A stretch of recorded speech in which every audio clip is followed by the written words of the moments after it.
This place where I am at this moment, this place where we spend so much of our time, our summertime, is called Castle Hill. But the old name for it is very different. It's called the kohanga, the nest. Within the nest was kept, and still is, within the rocks of this place, ancient wisdom, because it was taught here. It was in this place of wonderful limestone rocks soaring to the sky, shaped by weather, wind and rain. It was in this place that a great school was established. Kura Tawhiti is the name of the school. Kura Tawhiti. Kura means school, that's K-U-R-A, and Tawhiti means the first. So this is the first school.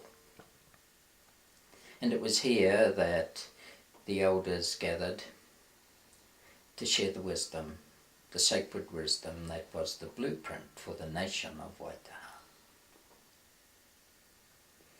This was a university, the university of that age. Wondrous place.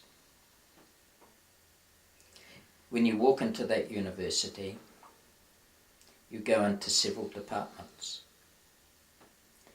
As you walk in along the track that has been set there by the Conservation Department to care for it, on the left you meet the stone people. When the Dalai Lama came to New Zealand in 1992, he sent a message down to us, and the message said, one day I want to come and walk in that special place. Kura Tawhiti, the first school. The place that is the nest of the knowledge. And he's still to come. One day we hope you'll be able to visit the stone people, because they are of a line that goes back into Tibet and beyond, the same line of his people. So that's the stone department, where stone and the spirit of stone was understood and taught, where those who were to shape the stone learnt their skills, where those who were chosen to walk that path of the stone learnt to see the carving within the stone before a thing was taken to them, before the first cut. They knew what was within the stone. So that's one of the departments. Another department that's straight ahead of you is the horticultural department, where the children of Hotomatua, the gardeners, had their school of learning. Yes, when you leave the place of the gardeners and you cross the little stream, you come to the skywalkers. You come to the place of the water people, known as the Rapuwai.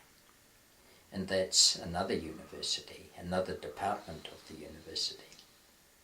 So there are many things happening here, because you've got a meteorological department that can forecast the weather, not just a few days ahead, but seasons ahead, so that those who go out on the Great Waka and make the journeys back to the homelands and know that they'll be sailing on good tides, that they won't be hit by violent storms. This is all read in the heavens at night, and in the trees and the flowers and the movement of the insects. They all come into play to tell those who know these wonderful, wonderful secrets of weather, to tell the people how to move, when to move, and when to plant their crops. You see, in some years they didn't even plant their kumara, which was such a nutritious food, the sweet potato, was really basic to life. And the word went out here from this very place throughout the whole land to say, plant the kumara this year, or don't, because it's going to be a wet season, a hot season, a season that will develop a mould that will destroy the kumara. And that only happened once in all the times that I have read in the histories which have been shared with me. So it was a very special place in so many ways, the university. And into it came the young ones who were chosen to be of this place, to carry the sacred knowledge forward into tomorrow. And they were chosen by the moon at birth. Where was the moon? Was it in the bright time when they were born? And they were chosen by the stars overhead at their birth. And they were chosen by the place where they were born, because the power of place was part of that world. And those who were chosen were watched in their early years to see if they could walk without anger, if they could walk in a way that was careful of others, respected others, honoured their mana, could carry knowledge without using it for their own ends instead of the communities. And when those children arrived at the age of 11, they were taken to the sacred spring within these rocks, and it's still there today. And they were blessed for their journey, initiated into this university of life.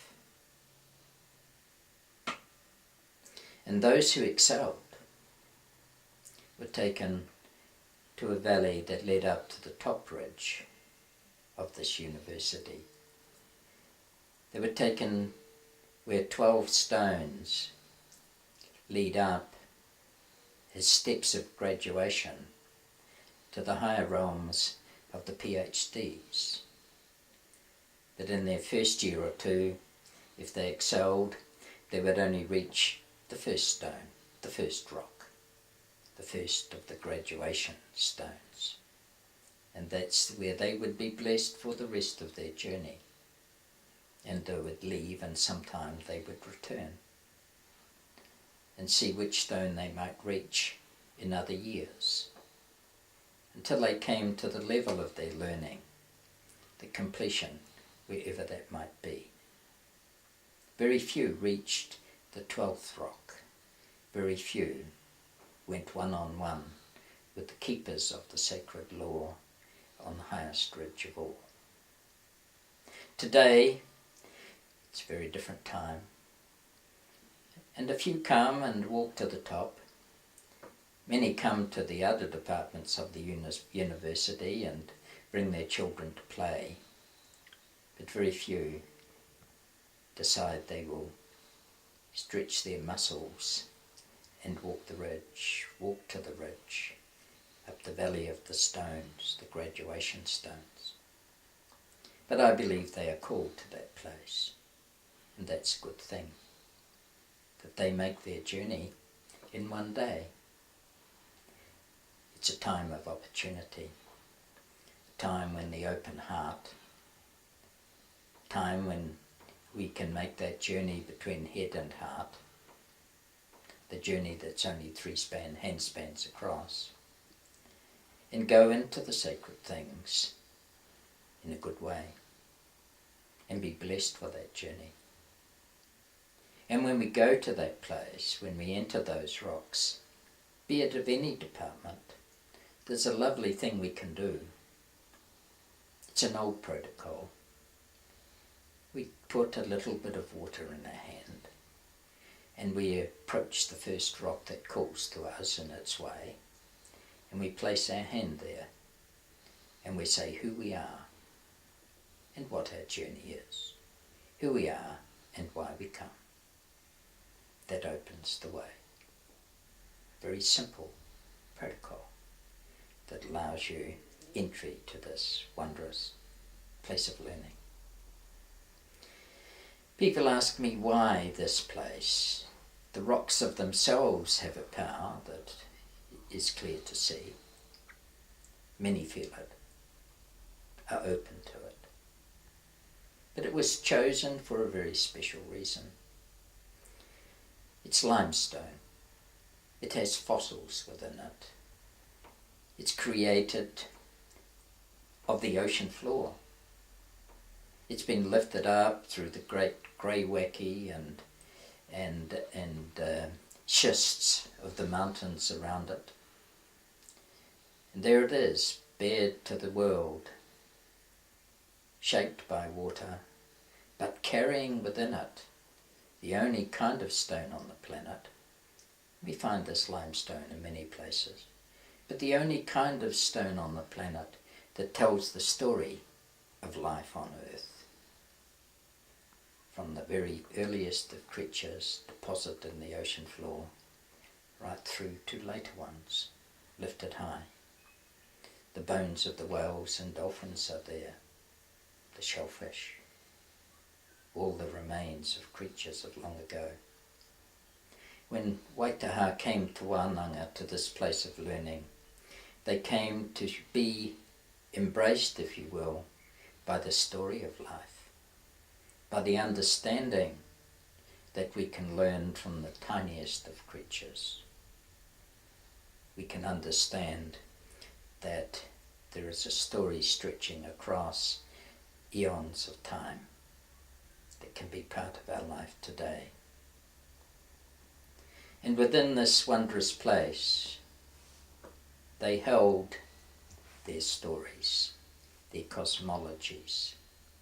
And you can stand there and look across to one part of this place where the story of creation is held. How the sky and the earth were one. How there was no light. And then the story of the arrival of the sun. The arrival of the force that gave life. The lovely thing about all that is taught there, the lovely thing about the cosmology and the ancient stories is that they don't float in the air. Each one of them is given a place, embedded in stone, in the ocean, in a river, in a mountain, embedded in the earth itself, from which the story was born.